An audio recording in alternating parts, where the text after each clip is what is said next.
Guys দেখুন কত সুন্দর মুরগির মাংসের ভুনা। আজকে আমি আপনাদেরকে এই মুরগির মাংসের ভুনাটি তৈরি করে দেখাবো।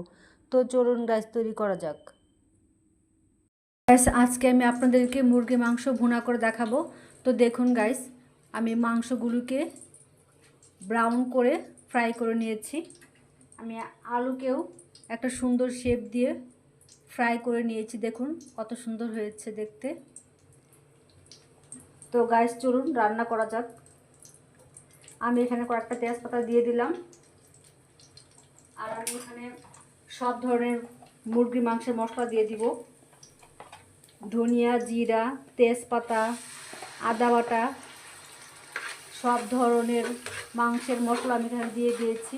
সঙ্গে দিয়ে দিয়েছি বাদাম আর গাইস আমাদের মশলা ভাজা হয়ে গেছে। এখন দেখুন আমি মাংস দিয়ে দিচ্ছি। মাংস দিয়ে আমি একবারে ভুনা ভুনা করে করব।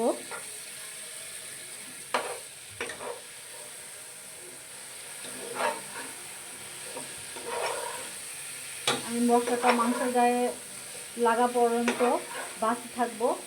ভাজা হয়ে গেলে আমি এটাকে ঢেকে দিব। ঢেকে কিছুক্ষণ সিদ্ধ করে নিব। গাইস মাংসটি রান্না হয়ে গেছে।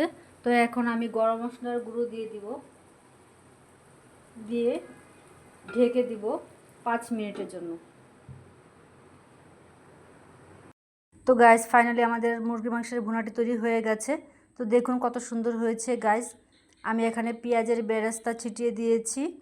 তো গাইস দেখুন কত সুন্দর দেখতে হয়েছে।